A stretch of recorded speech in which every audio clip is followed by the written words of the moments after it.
அவன் இந்த யாகத்தில் நடந்த வைபவத்தை பார்த்து மாமாட்ட போய் சொன்னான், சகுனி மாமாட்ட. அதனால நெல்ல மாமாவை கூட கட்ட போயிருந்தேன். இந்த சகுனியால, இந்த அசத்தால யாராவது ஒருத்தன் பொய் சொல்றவன் இருந்தாங்க, அதுக்காக ஜகத்து மூக்க திருநெல்வேலி பொய் சொல்றவன்னு சொல்லிவிடலாமோ? தஞ்சாவூர் ஜில்லாவில் ஒரு போக்குரி இருந்தா அதுக்காக தஞ்சாவூர் ஜில்லா மூக்க போக்குறீங்களாமோ? அது மாதிரி இந்த ஒரு மாமா பண்ண அக்கிரமத்தினால இடத்துல இருக்கிற மாமாவெல்லாம் வைக்கிறான். இப்போ சகுனி மாமாங்கிறான், அப்படி சொல்றான். அவர் சரியா கார்டியனா இருந்து நடத்தினா கூட அவர் வேலை அவர் மாமா ஓலியோட வாங்குறான், அப்படி சொல்லிப்படுறான். தப்பா அவனை போய் யோஜனை காட்டான், நானும் ஆயுஷயம் பண்ணட்டவான்னு. பண்ண முடியாதுன்னா ஏன்னு காட்டாள். பாண்டவாளை ஜெயிக்க முடியுமா ஒன்னாலேன்னு காட்டாள். எல்லாரையும் ஜெயிக்கணுமே, பாண்டவாளை ஜெயிக்க முடியுமா? முடியாதுன்னா பின்ன என்னன்னா சூதாட்டத்துல கூப்பிடு அவளை ஏதாவது பண்ணிவிடலாம்னா. ஆனா இப்படி அவன் சூதாடனம் அவளை ஜெயிக்கணும்னு இவன் மனசுல தோணுனது எதனாலேன்னா, இந்த யாகத்துல பார்த்த வைபவத்தை பார்த்துக்கிட்டு கடைசியில ஒரு டின்னர் மாதிரி ஒரு உற்சவம் வச்சா, மயனை கொண்டு ஒரு சபையை நிர்மாணம் பண்ண சொல்லி.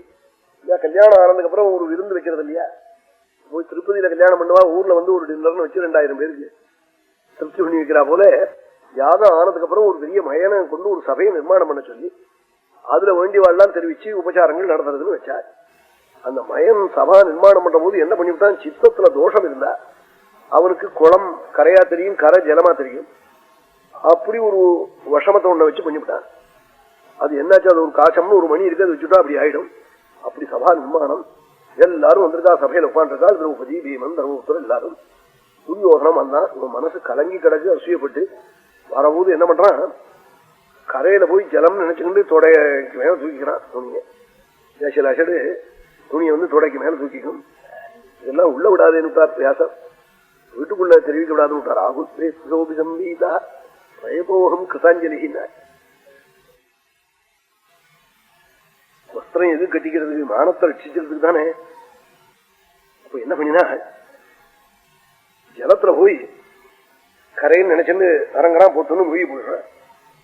இந்த சந்தர்ப்பத்துல பீமன் அர்ஜுனன் எல்லாரும் சிரிச்சான். சுவாமி சிரிக்க சொன்னார். ஜலே நிபதிதம் திருஷ்ட்வா பீமசேனோ மகாபலஹ ஜஹசுஷ்சைவ கிங்கராஸ்ச சுயோதனம். சிரிச்சான் பீமன். பீமன் சிரிச்சதை பார்த்து வேலைக்காரெல்லாம் சிரிச்சா. கிங்கராச்ச சுயோதனம் ஜஹசு ஜஹாச ஜஹசுஷ்சைவா. உடனே திரௌபதியும் சிரிச்சாடா. அது ரொம்ப அவமானமா போச்சு, ஸ்திரீ சிரிச்சது.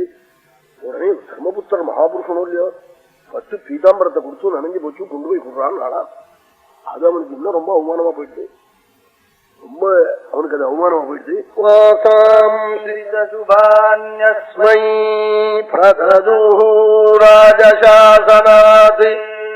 திவ்யமான பீதாம்பரங்களை கொண்டு போய் துரியோதனம் கட்டிக்கிற வேஷ்டி எதை கட்டிப்பன், நல்ல திவ்யமான பீதாம்பரங்கள்லாம் கொடுத்து நிச்சாய். அவனுக்கு ரொம்ப அவமானமா போயிடுச்சு. ஆனாலும் உள்ள ஆகாரத்தை, உள்ள இருக்கிற தாபத்தை வெளிக்காட்டானே சபையை விட்டு வெளியில போறதுக்காக போறான். இந்த ஷவர்கள்ல என்ன பண்ணிருக்கான், ஸ்பட்டிகத்தை வச்சு புதைச்சிருக்கான். அந்த ஸ்பட்டிகத்தை பார்த்தா வாசப்படி கதவு திறந்திருக்கா போல தோன்றுறது, கதவு திறந்த இடத்த பார்த்தா மூடி இருக்கா போல தோன்றுது. அது ஒரு மணி இங்கிருந்து போய் வட்டுக்குன்னு திறந்திருக்குன்னு நினைச்சுன்னு போறான். மண்டையில பட்டையில அடிக்கிறது. அடிச்சா முட்டிக்கிறான். பிரவிஷன்னாஹதோ மூர்த்னி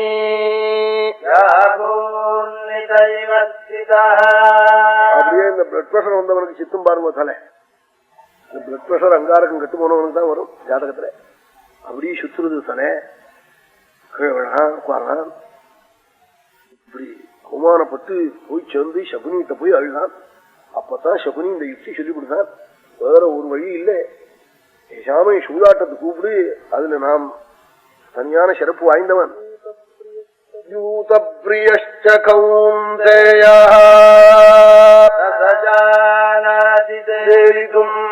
அதோட கூட தர்மபுத்திரருக்கு ரொம்ப சூதாட்டத்துல பிரியம் உண்டு, ஆனா ஆட தெரியாது.